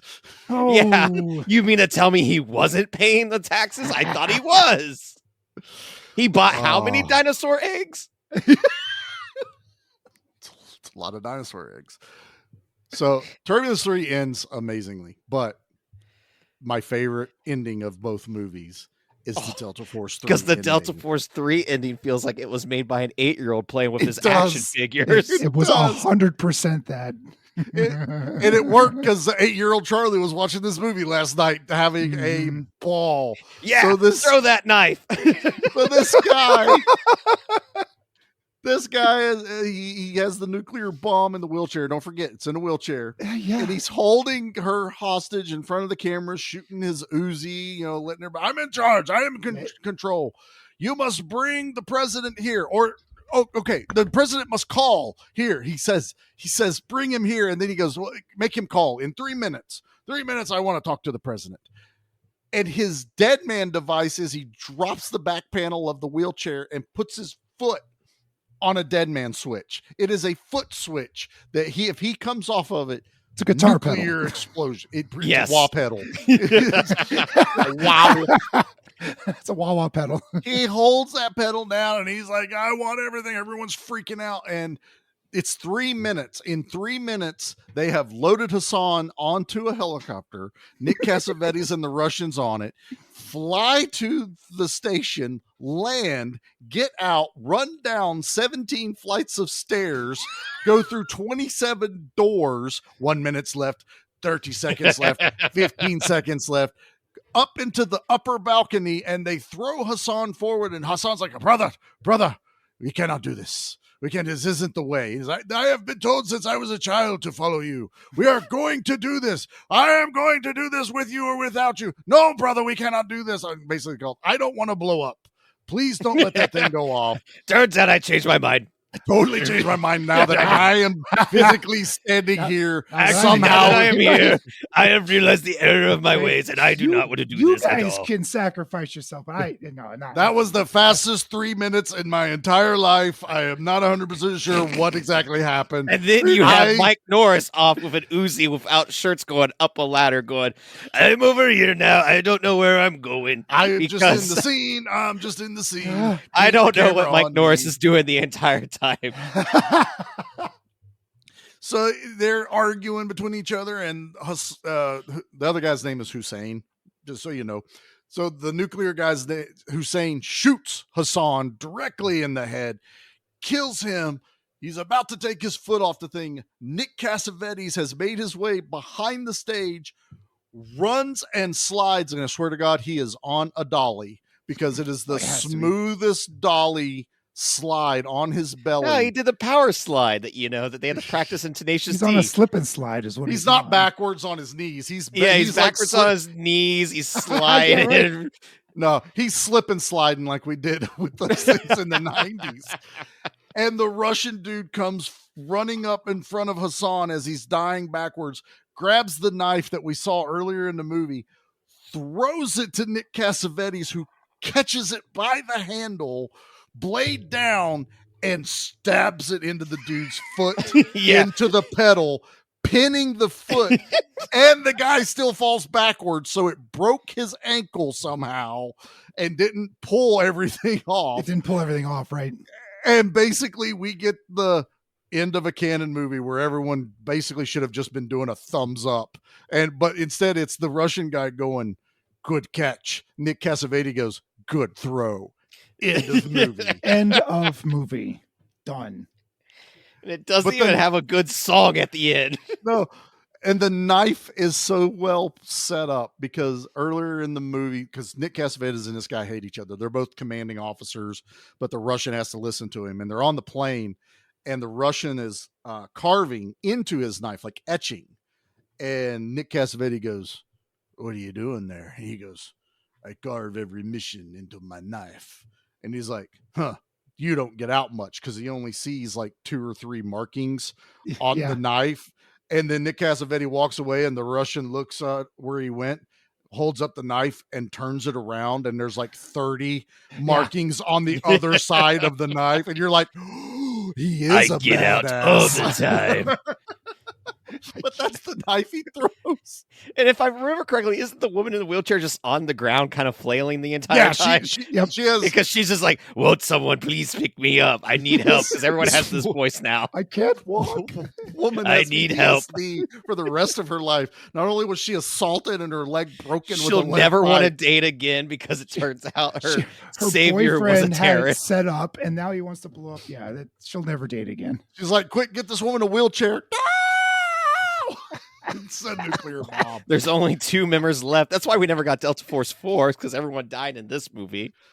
Oh my God. Boys, I'm exhausted. I'm exhausted. Yeah. Nate, you lucky bastard. You lucky bastard.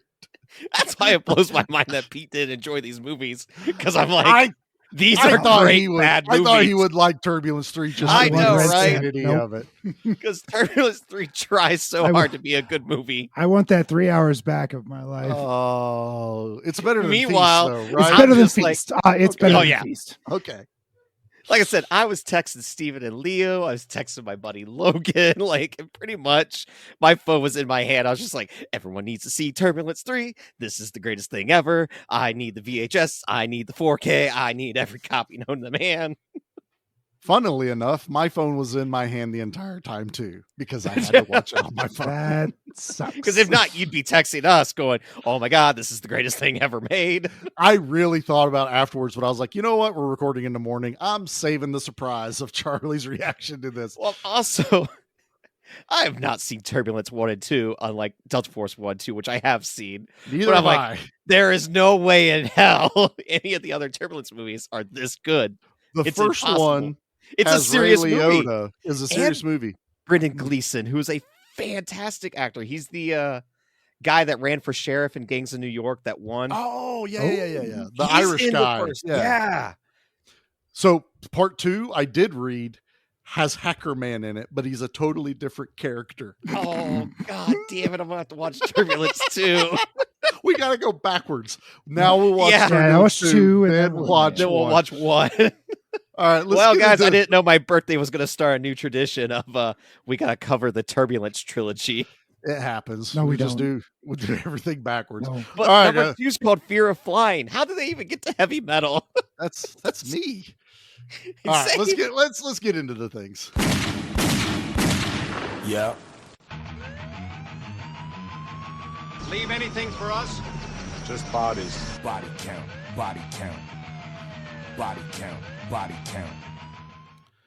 So I want to start with Turbulence 3. So I looked this up because I was like, there's not a lot of people that die in this. 15. Is it really? When did? Because there's something that happens in this movie that we've all not mentioned.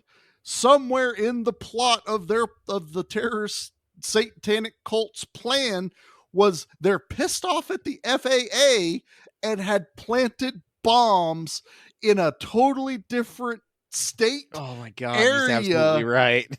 At the tower that the one dude is talking every once in a while when they need, like, where's the plane at? Where's the radar at? They blow And up the tower. blow up the tower that all they say is it's the FAA. I was like, is it the FAA like a big like corporate building and towers are just towers?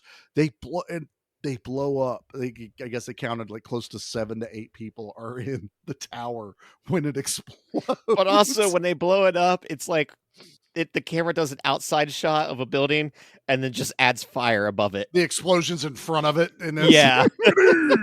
and it's gone. And shake the camera. It's like, that's what happened to that building.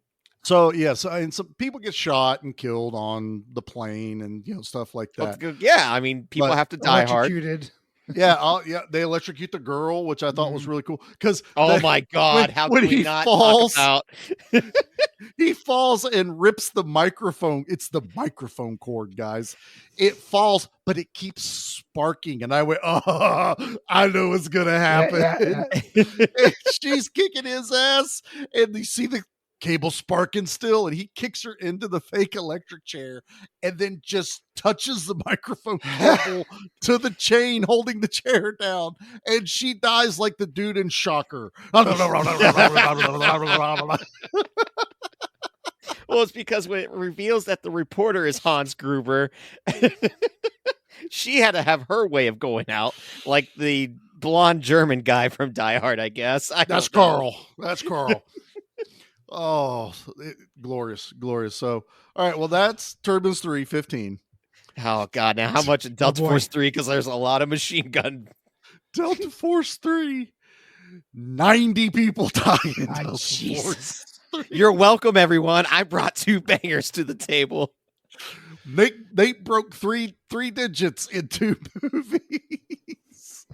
But 90. And honestly, I was just like, I was surprised someone broke it down to each kill in Delta Force. It's a braver 3. person than all of us. That's somebody has too much time on their hands. There's a lot of time on their hands. There was a point that there's so much was happening in the cave that he literally wrote in the article, 7 people die, don't know who got credit for the kills, way too fast. And that's how he listed. Y'all, if y'all aren't looking at All Out of Bubblegum, the action site over there, this is where I get a lot of my kill counts. It's hilarious. Every once in a while you'll find something like that where sometimes they'll even just be one, like, this is the main character is the only kills they count, not everyone else in the movie. Oh. But this was all of it. All the kills. 90. So happy. All right, boys. This is going to be difficult. We got to pick our favorites. You say difficult, but I got this. All right, well, Nate, you're going to go last. Pete, if you can remember, let's start with Delta Force 3. There's 90 to pick from. Just pick one. You just got to remember one of them, Pete. I know it was like 2 weeks ago when you watched it. It was 2 weeks ago. You've watched better movies at this point. I have a number of them. The Delta Force 3, the one that made me laugh was it Douglas? The munitions. So his buddy dies and he goes on a rampage. That explosion at the end and all the mannequin parts flying out of the explosion. He kamikazes. Yeah. It was, he totally kamikazes. He taking revenge on you, and he sure does. So that was my favorite over on the Delta Force side. All right. Well, I'll do my Delta Force 3 one. I've been struggling because I was like, a lot of people just die. They're not memorable deaths. They're gun deaths, which is always boring. Really nothing memorable. And the end kill is pretty cool. So I'm going to do this. My favorite thing that happens and people do die is during one, I don't even remember which assault it was, but they're all taking fire and all these Jeeps come running in and Nick Cassavetes just kind of steps into frame with an M60 with a grenade launcher and launches a grenade into like 2 or 3 vehicles. And it is just explosion, explosion, explosion, explosion. I'm pretty sure Mike Norris was flying at the top of the screen somehow, but Nick Cassavetes and his M60 rocket launcher or grenade launcher, boom, boom, boom, boom. I was like, that's actually badass. Fair. And his hair never moves. Just this. There's so much product in that. It's not going anywhere. He had to use Aquanet, don't you think? I mean, that's had to have helmet of hairsprays. I do love the foot stab though. I do love it's great. The whole it's thing. Not really a kill, but it's not really. I mean, the guy dies because he gets shot by the Russian dude, but that stab in the foot is just like, I literally had no idea how they were going to like stop the bomb. Because even me watching this, I'm like, that's actually a pretty good idea. If you just fall backwards, it's not like in your hand or anything like that, and just stab the foot down into it. I'm like, I never would have thought of that. That's actually really fucking cool. Nate, what's your Delta Force 3 one, bub? I'm going with Douglas and that mannequin just because of the way that it falls back. I mean, the only other one that sticks out is the other mannequin that falls off a cliff and like in front of someone. You know what, Douglas got? That was Benny Hill style, wasn't it? Douglas got or like, Super Dave Osborne. Yeah, it was. Oh, yeah, Super Dave Osborne. Douglas actually got two. Now that I'm thinking about it, remembering, because I was like, shit, didn't he do something else? When he's trying to disarm the bomb on the KGB girl, and one guard raises up and throws the knife in his arm, and he gets pissed off, pulls the knife out, and goes and stabs the shit out of the guard on the ground. I forgot about that one. I was like, that's pretty cool. Brutal. The funnier part of that whole interaction is the guard raises up, throws the knife as he's trying to disarm it. He pulls it out of his arm, stabs the dude, and the camera cuts, and there's two Delta Force dudes standing at the doorway the entire time that could have shot the guard and stopped everything from happening, yet they're just standing there like, I'm in a movie. And that's all they're doing. Yeah, they really do have that look on their face of like, oh, okay. Mama's gonna be so proud. I finally made it. I'm in the Cannon movie. Oh shit, is that a Norris? I'm in a movie with Norris and Douglas. Gets on set. Wait a fucking minute. This is the totally wrong Norris and Douglas. I need to fire my agent. They could tell their grandkids that, and they won't be lying. They won't be telling a fish story. Grandkids are gonna be like, "Okay, Grandpa, thanks for the really story." There's only like one other movie too that I know tries to pull this off, where it's like Swayze's brother and like something else. Yeah, you know, we talked about that. Really? It's on a list somewhere. Why doesn't this happen still to this day? Where, well, because people don't want to see it. I do. You're a special special kind of weird, Nate.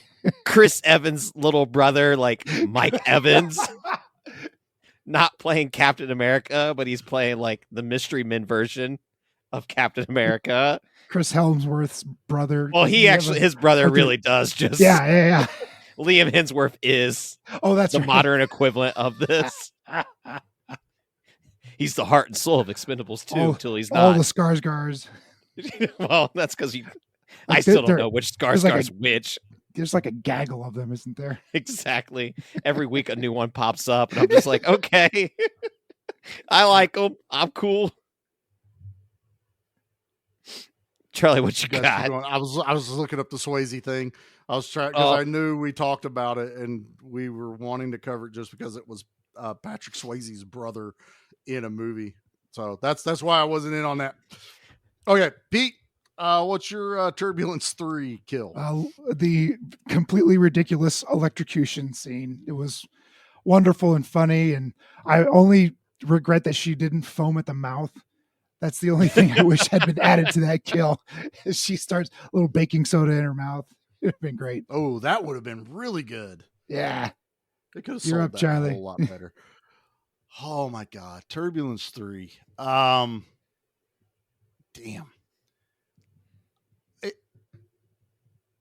I liked her death, but I think you're right, Pete. I think I wish it'd have been more of a horror movie electrocution. Smoke under the collar. That would have been funny. Something to really because at first first I her thought hair's fried, and then she turns into like Catwoman at the very end of Batman Returns.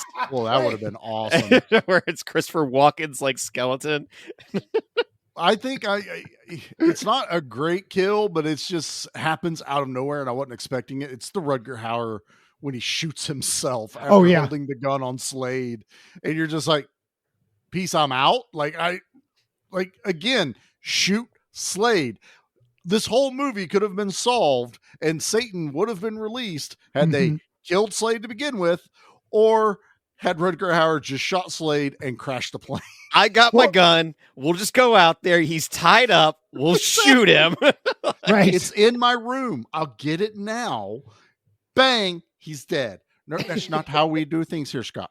Okay. No, he's going to escape. He's the way I want to do things. Always funny. He's going to get out. Look, stop. Okay. Zip it. Okay. Zip it. It's a major flaw in the movie because if Rutger Hauer isn't there to crash the plane into the church, you've completely failed your mission. Right. Unless he's got the autopilot aimed at it. I'm guessing he said autopilot because he's like wandering around the cabin stretching for a while and then listening to classical music. He's got on cruise control. Yeah. You know it's a bad Flight guy control. if he's listening to classical music, right? Isn't that the trope? Yeah, that is. This is Turbulence 3, cruise control.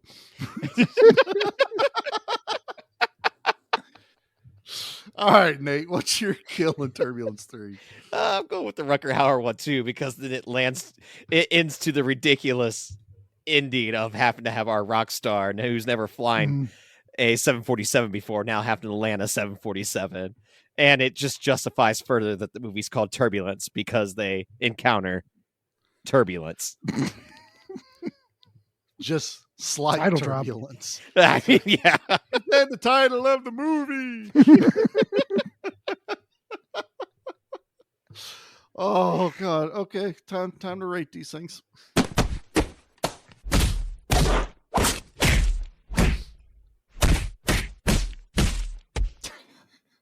That's actual recording of when we all got to Pete's house and Pete took his frustration out on Nate for making him watch these two Making me movies. watch these fucking movies. Yeah. Let's see. Pete, let's start with you. Okay. Let's go ahead and get Delta Force 3 out of the way. Okay. This is not a recommend. This was so much fun to record because all the ridiculousness of these movies was pulled out by the two of you ding dongs, and it was one. This is a lot of fun to listen to. Don't, for the love of God, go see this movie. It's a 3. It's don't go see this movie. Don't waste your time. It's not worth your time. Just keep listening to this episode. This is way more entertaining. It's a 3. Okay, fair. All right, Force Charlie. 3 is a 3. Oh, okay. See what I did there? Oh. So I think I know what Turbulence 3 might end up being, Charlie. Uh-huh. So, Right, Charlie, exactly. what do There's a you theme. rank Delta Force 3? God, I had way more fun than I ever expected with this movie. It is not good, but it's canon good. That's a stretch. Canon's done better. Yep. I had more fun with this than any of the Missing in Action movies. Oh, definitely. Yeah. So Definitely. I'm telling you, man, and the Missing in Action movies are beloved by action fans. Dude, I'm giving this like 6.5. I'm giving Delta Force 3 6.5, man. Wow. Because I was in it. That ending sold me. There's just Mike Norris being the most Norris of the Norrises running around going, look at me, look at me. I'm surprised he didn't roundhouse anything. I really am. No, but he's the only motherfucker out there doing karate. He is did a the couple of only kicks, yeah. one. Yeah. He did some kicks. He did some punches. He uses a silenced Uzi and he like waits to kill two guys. But then he's like, I can't kill both of them at the same time. Waits till the one comes up to him where he's hiding, and then ninja kicks him in the face, and then Uzi's the other guy across the room. I'm like, you could have shot them both. Problem It's solved. half the time. And then they don't know if it's clear, but Nick Cassavetes goes, hey, you there? He's like, all clear, sir. Like, what if it wasn't? What if it wasn't clear? What if he gave away his position? I cannot stress enough how thankful I am that Charlie remembers most of Delta Force 3. He just watched it. Hey, but I'm in your boat where I watched it a week ago, so Yeah. I'm really pulling at strings. Yeah. Less than 12 hours ago, Charlie watched this movie. Charlie Okay. saved this for watching it. Charlie slept and had dreams of Delta Force 3. I did. I was the Russian guy in it because he didn't All have any right. hair and a beard. Hey, Mike Nate. Norris was All right. jumping over his bed with number Birthday 1, boy. number 2. Count What's that? Norris's. Count Norris's. Technically, the other I can't even think of his name. Cassavetes? No, Douglas. No, the Douglas guy Douglas exploding. always called himself the black sheep of the Douglases. So I was counting black sheeps. Yeah. Somehow the joke was going to land and it didn't. Nate, what are you rating Delta good Force try. 3? Oh, Delta Force 3 is so bad. It's not good. But it's good. I'm giving it a 2. No! Yeah. No! No, this is great because then my rating's lower than Pete, which means Pete liked Delta Force 3 more than me. I was going with a theme here. Sucks. Come on. Just the conversation should have put it at a 4. The sad part is you have to rent this movie. Somehow it's You not made me streaming pay anywhere. for this goddamn movie, Nate. Well, I told you. Well, I found it on okay. YouTube, but it's in When Spanish. I was gonna say when I picked the movie, I was like, well, because Pete's like, "Where's the movie streaming?" Oh, here, dude, it's on YouTube. It's free. And he responds like, "That's in Spanish, you idiot," because I hadn't watched the video yet. So I was like, "Oh fuck! Did I just pick a movie we're gonna have to watch in Spanish?" I was gonna Googling it, and it's like you can rent it on Amazon. I go to Amazon, it's not there. I was like, "Oh fuck!" I was about to run around Columbus trying to find a VHS of it. I was Good luck, because I've already tried. No, I rented it too. I gave Mike Norris my $4. Oh, that's the reason. Totally Cannon's like, we just made $12. We got $12. We got $12. Suck it, Chuck. All right, let's write. Tubi's like, we want Delta Force 3, but we just can't afford the royalties. That's because it keeps making money, bitches. Right. Pete, what are you rating Turbulence 3? Turbulence 3. Once again, listen to this podcast. Don't watch the movie. It's a 3. It's awful. It's bad. to the bit. Bad. It is boring. It is nonsensical. What is that? It's definitely nonsensical, not boring. It's never boring. It's not. It's not metal. It's not black metal. It's not death metal. It's not that metal. 3. It's not whatever metal they call it. He goes up to the flight attendant, and he's just got like a little cross at his dick. And she's like, "What's that for?" He goes, "Satan," because he's not. He doesn't have a deep, like it's for Satan. Well, my that's dark because it lord." was two people, right? Well, yeah, I don't know which the one it was. guy had right a then. normal voice, and the actual singer. I think that was the actual. That was real Slade at the beginning of the movie. Because she's like, "Are you gonna make me ask what that is?" And he goes, "I give the people what they want." At the end of the movie, he turns away from Satan, and he does. He throws the charm away, and he goes, "Please, please, he God, prays, let me save these people."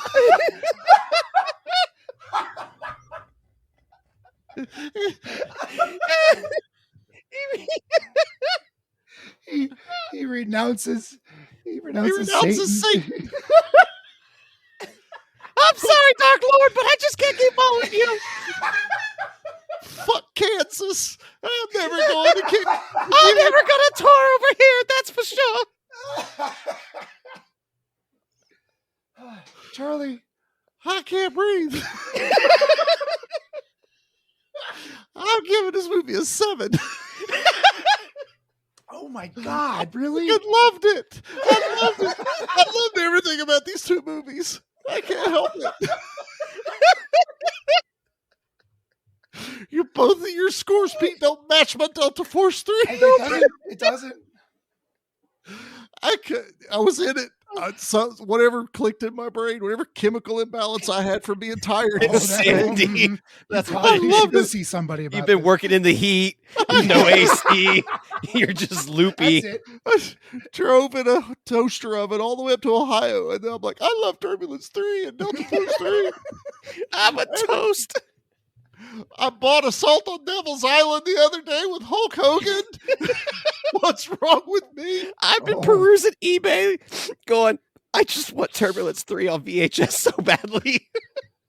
Really? I got bonus movies. One's called Wolverine with Antonio Sabato Jr. because he's an action star. That's right. And then Ultimate Fight with Ernie Reyes Jr. and Daddy. Yes, that's what he said in every interview. I get to make this movie with Daddy. I can't. I'm done. Nate, what's Turbulence 3? Much like Carnosaur, where I went, well, this is the greatest movie ever made. Turbulence 3 might be the new greatest movie ever made. I'm giving it a 10. Are you kidding me? Oh, shit. I was so entertained because the movie just kept throwing plot after plot. Side story. It has it all. Pete's so defeated. Pete's so defeated. I don't know who you people are. No, I don't know, because you watch Turbulence 3 and you know they tried their ass off to make this a very really serious terrorist movie. Somebody's with proud the of that. evils of rock. And Satan. Kansas. They're 20 years past the Satanic Panic. This would have played so well in the 80s. Yeah, Motley Crue on the plane It having would a have been. concert. Tommy Lee would have went evil. evil Tommy Lee, and the only way to tell him apart was his penis was really, really small. Yeah. That's why he was evil. That's why he would talk like this.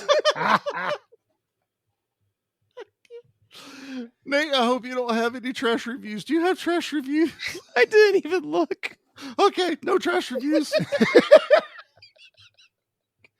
It's God. amazing. I was like, I don't know. Turbulence 3 is just so good, guys. It's I'm just sorry. so good. So is Delta Force 3. I don't care. I feel so bad for turning it down for so long. I'm never going to turn down another action movie again. I'm just going to, whatever's on Tubi, I'm just say, okay, I trust you, and watch it. I don't care That's anymore. the only problem. Now my YouTube algorithm is just filled with Delta Force 3 knockoffs. And my Tubi's confused because it thinks everything should be vampire lesbians on airplanes. Yeah. That would have made vampires so much better, Pete. If they were on an airplane. Lesbian vampires on an airplane. No, that's the movie's title. Lesbian vampires on a plane. Don't fly with scissors. Oh my God.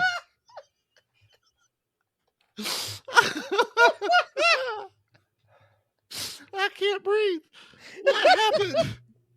It's Sunday morning, people.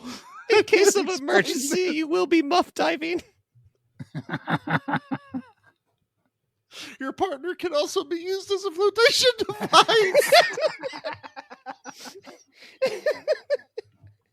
If erection lasts longer than 4 hours, call more ladies. That's just the ladies' man, but in space. Space. Turbulence 4 should have taken place in space. Oh my word.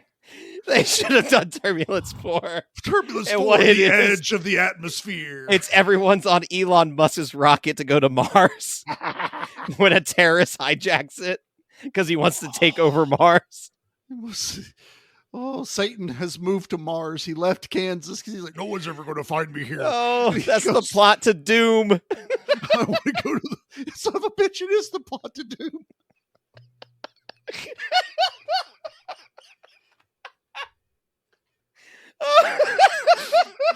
Pete has such a confused look on his face.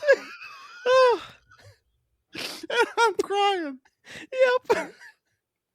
Oh, I thought my end bit here was going to be the cherry on the cake, but it's not. But I'm doing it anyway. This is the only thing that would have made Delta Force 3 a 10. Yeah. Honestly, this could have been the ending theme to both of them, and I would have been so happy. I would have been totally down. I would have loved it so much. They tried so hard to not play the Delta Force songs. They really did. They skirted that. There must have been a rights thing with that because they almost Canon lost the played it rights to all their the own time. song. It's because they didn't have the Chuck. I forgot. I love this song. You didn't think I was going to cover a Delta Force movie without playing the song? That's fair. This should be like the ending should be nothing but eagle cries and fireworks. We're going to Because start a 50-50. fireworks stand. 50-50, Yeah. baby. When the podcast ends, we're just becoming fire rock salesmen. Firework. Fire rock. That's because I'm combining the movies. I can't. Are we done? What else is going on? So- Pete, Pete, you got to tell us what we're doing next week. Oh, yeah. I'm afraid to do this because you two jackholes, you're going to fucking hate what we're doing next week. You have no idea. You don't know if we're going to hate it. Yeah, you don't know. You don't know me. You don't know my Let me life. tell you something, brother. I've loved every movie so far this September. Even the one that I was disappointed with, brother, I really liked. I was talking to Nate earlier and he said, like, I'm going to pick 2 goofy movies for my birthday picks. So I went the opposite. I went a couple of serious movies, which sadly, this podcast has been so much fun today. It's I don't think it's going to be quite as much fun.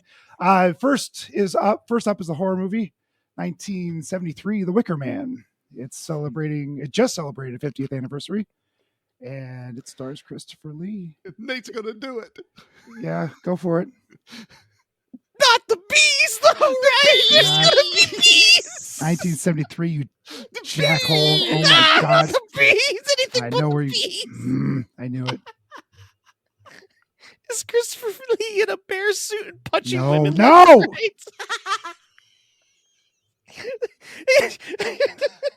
See? These hands are rated E for everyone.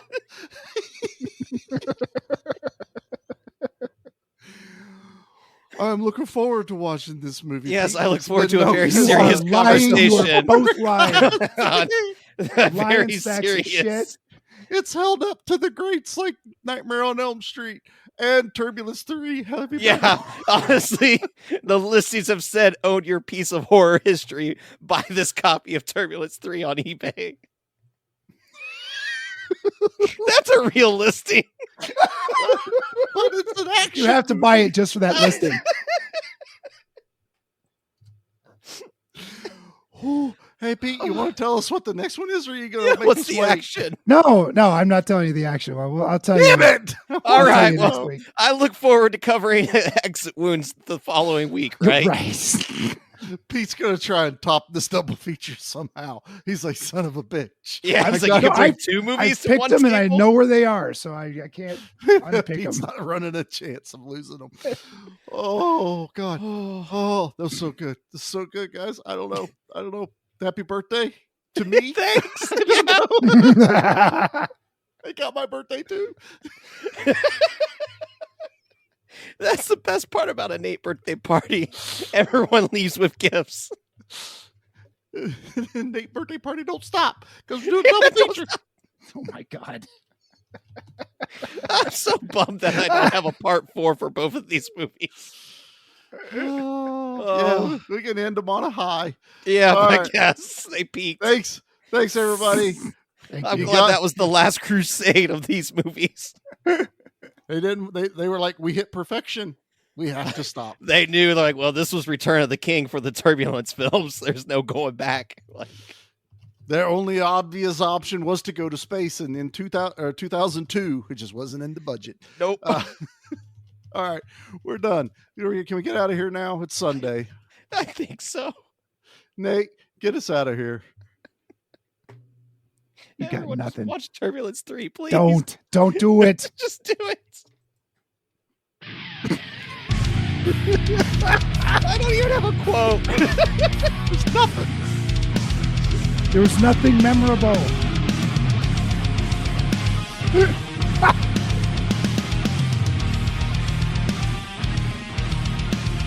Oh boy. It hurts.